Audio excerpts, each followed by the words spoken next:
Welcome, ladies and gents. Chris Andre here. You can find me at BetBoxing on Twitter. Of course, you can subscribe to the channel. Let's talk boxing. Let's talk about a couple of boxing stories that have caught my eye this week. First and foremost, the tragic news that the former IBF middleweight champion David Lemieux has retired from boxing just days after the brutal murder of his father. His father had been waiting at a bus stop in Montreal, Canada, when a man went on a killing spree, basically a shooting spree. His dad was one of the victims.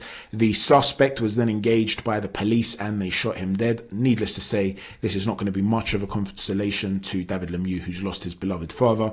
The photo there that you see is his dad holding David Lemieux's newborn son, Xander. He's also got another beautiful daughter. He's recently married as well, David Lemieux. So he was seemingly in a very happy place.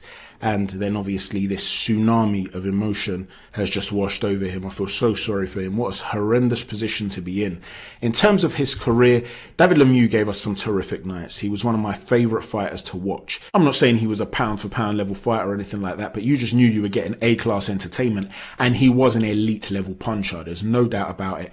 You could argue he was the biggest puncher in the middleweight division if you're talking about a one-off punch. Not in the way he sets them up. You know, he's not as clever as somebody like Canelo Alvarez in terms of the misdirection. He's not as accurate as somebody like Gennady Golovkin. But in terms of sheer punching power, the pop that he could produce, I don't think there was another middleweight that could punch like him in his heyday.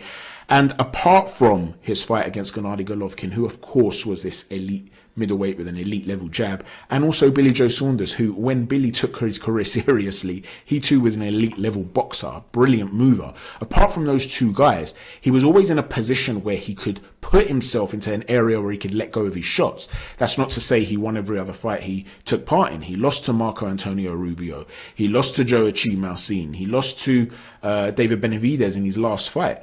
So there were areas that needed to be worked on, and he could never quite master defensively speaking. If you were able to push David Lemieux back and stop him from launching his own punches, then you could get to him and you could hurt him, you know. So he wasn't an invincible guy by any stretch of the imagination, but you knew that he was going to be in monstrous fights. And you look at the David Benavidez fight, for instance, what guts it took for this guy who was not a particularly big middleweight, who now moved up to super middleweight in the twilight of his career, to fight a monster of a super middleweight who's more like a natural light heavyweight, who's in the prime of his career, and to go to war with him. It lasted 3 rounds, that fight. He landed some big shots of his own, but ultimately he went down in round 2 and then he was stopped in round 3. And that showed the sort of heart that this guy had. You know, shout out to Popcorn Boxing. He tweeted to say, remember when he took the Golovkin fight when everybody else was ducking? And that's the sort of character he was. He would fight Golovkin, he would fight Benavidez, he'd fight everybody and anybody. He also really wanted to fight Miguel Cotto, and that fight he couldn't get over the line. And there were moments where a lot of people were saying Miguel Cotto was ducking David Lemieux. He was also desperate for the Canelo Alvarez fight, and that was a fight that he couldn't get. And so he always sought to fight the very best, and you've got to give a big shout out to that. Yes, he fell short against the likes of Golovkin and Billy Joe Saunders and David Lemieux, but there's no shame in that. And he had some devastating displays, some devastating nights. The likes of Gabriel Rosado, very tough guy. He dropped him once and then stopped him later on in round 10. Hassan Mandam and Jacob, he dropped him 5 times, something like that. Spike O'Sullivan decimated him in 1 round. Curtis Stevens, now that was the big rivalry that stood out for me personally. I mean, these two really disliked each other. There was a lot of bad blood in the build-up to this fight. For those of you that followed the build-up, you'll know that these two hated each other.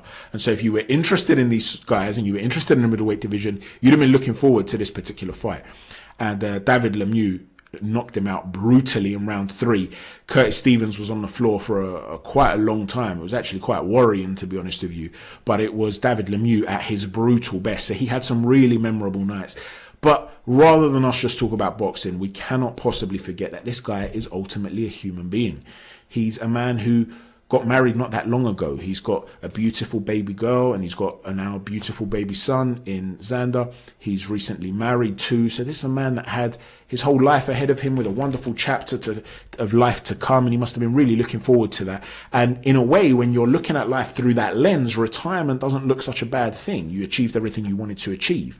But then when you lose your father in such brutal fashion, and then you walk away from the sport, perhaps because you've lost your hunger for that sport or because you want to spend time with your family, well, then all of a sudden, perhaps you start to look at things differently. Now it's more a case of, this is all I've known my whole life and I'm walking away from it, and my dad's just gone. It's like his life starts to get separated into two. The moments before his father died and his boxing life, and then the moments after that.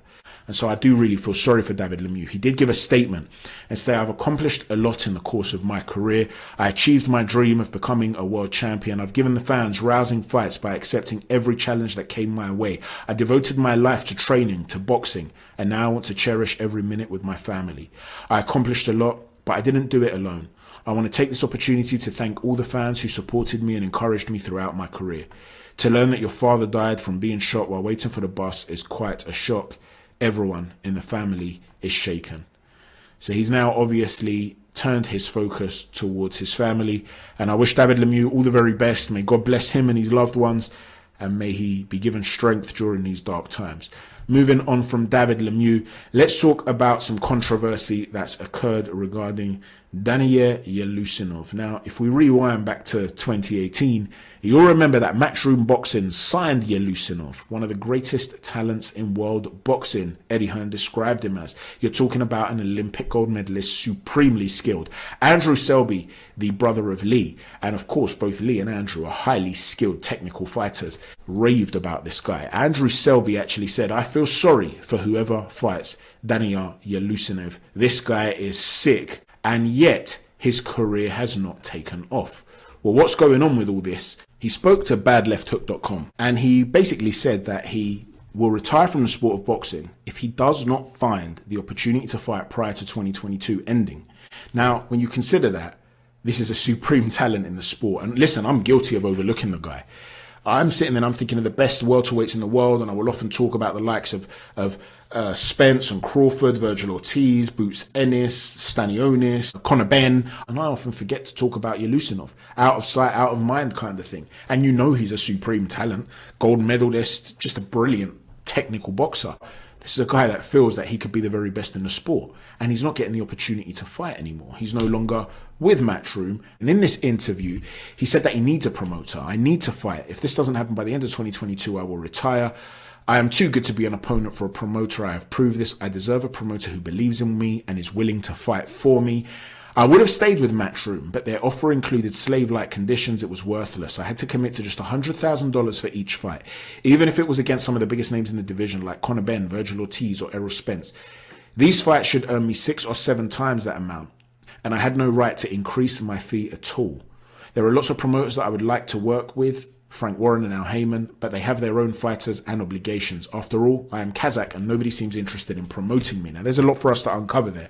First and foremost, a lot of people will say, well, listen, you're not the most entertaining of fighters. You're not, getting a demand there. So why didn't you just accept the opportunity? If you win a fight, you'll get a bigger opportunity. What he seems to be saying here is that even against the biggest names, he wouldn't have been able to earn more than $100,000. So this wasn't a case of, okay, I'll take a fight on the cheap, and then if I win and I catapult myself into the big time, well, now you start to pay me.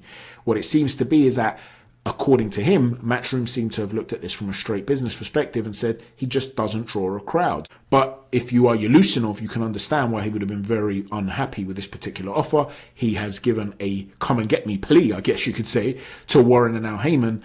But he said they have their own fighters and obligations. And after all, I'm just Kazakh. Now, a lot of people will say, well, hold on a sec. Let's not play that card, because what about Gennady Golovkin? Well, to be fair to Yeleussinov, he's actually fallen out with Gennady Golovkin. Golovkin took Yeleussinov off of the undercard of one of his own cards. And it's unknown exactly what Yeleussinov is said to have done or said that offended Golovkin. But apparently he said something that Golovkin did not take a liking to, and Yeleussinov said it was taken out of context. So that area, we don't know who was at fault, whether it was Golovkin being oversensitive or whether Yeleussinov has massively overstepped the mark and he should have come out and apologized or what, I don't know. Perhaps any Kazakh speakers out there can let us know. But that corridor, that pathway has ended for him, and it seems like other pathways aren't opening up for him either. And what a crying shame it would be for a guy who at the time, you know, was being branded about as a guy that could potentially dethrone the likes of Spence and Bud. And we still don't know whether he would fall short because he's such a good technical boxer. Imagine he just walks away from the sport. It would be a terrible thing. He did joke that worst case scenario, he could go back to Kazakhstan where he could be a hero because that's how champions are treated in Kazakhstan. And you never know, he might get a job as a secret agent like 007. But then he started to get a bit more serious and he said, I really thought that at this stage of my career, I'd basically be fighting the likes of Boots, Crawford or Spence, but all I seem to do is sit around waiting for news that never arrives. So he's basically saying, I'm frustrated, I'm going to walk away from the sport because none of the top dogs are willing to fight me. That's all I want. I want the opportunity with some fair pay. Well, a potential solution to all of this, by the way, would be for Yeleussinov to have a fight against Jaron Boots Ennis. This makes total sense. You know that Conor Benn is now tied up with fighting Chris Eubank Jr., and if that's a very close fight, a competitive fight, an exciting fight, you can imagine there being a rematch because it's going to be a big money spinner here in the UK. So Conor Benn is out of the picture for now as a potential opponent for Boots Ennis. If the Bud and Spence fight does not occur, then obviously both Virgil Ortiz and Boots are particularly well placed for getting a shot at the world title, in which case you wouldn't expect them to want to face Yeleussinov. You couldn't blame them for that. But if that fight does go ahead and we do see undisputed, which is what we all want to see, then Virgil Ortiz doesn't want to fight Jaron Ennis, according to Jaron Ennis himself. You've also got that cross-promotional beef. Now, Virgil Ortiz will also say, well, hold on a sec, I've got a deeper CV than Jaron Boots Ennis. I don't need to prove myself against a guy like Yeleussinov. I've fought the likes of Maurice Hooker. I've fought the likes of Mean Machine. Boots, on the other hand, is in that position where as talented as he is, and everybody knows I'm massive on Boots and I have been for a long time, I think he's exceptional. He may very well emerge as being the king of this very stacked division. So I'm not trying to hate on Boots in any way here, but the reality is that his talent surpasses his CV. His CV does not reflect exactly how good he is. So he's going to need some top class fighters or recognizable names, at least among the boxing hardcore, for people to say, yeah, okay, he's now really proven himself to be among the top fighters in the sport, rather than it just being down to eyeball test. Well, a guy like Yeleussinov is such a highly decorated amateur, such a talented boxer, that it makes total sense. And additionally to all that, he's a free agent. You know, the PBC have always taken this line of you have to cross the street. The PBC wouldn't necessarily want to work with MATCHROOM, for instance, to make a Conor Benn fight, even if he was available, because they would be giving him a platform to showcase his own abilities and skills in the United States. So even if Jaron Ennis was to beat Conor Benn and it was a competitive fight, Conor Benn's stock would rise in the US. And the PBC don't want to help MATCHROOM boost their own assets. So from that perspective, you can imagine it being harder to make from that alone. Again, Yeleussinov is a free agent. You don't have those issues. And he's looking for a promoter. And he's put that come and get me plea to Al Heyman. So if the PBC are worried about risking their asset, they could sign Yeleussinov too. So now you've got a monster fight between two highly, highly talented fighters. That would be brilliant, wouldn't it? Let me know what you think, ladies and gents. Thanks for watching. Please don't forget to hit the like button, subscribe button and notifications button. Chat to you all soon. Take care. God bless.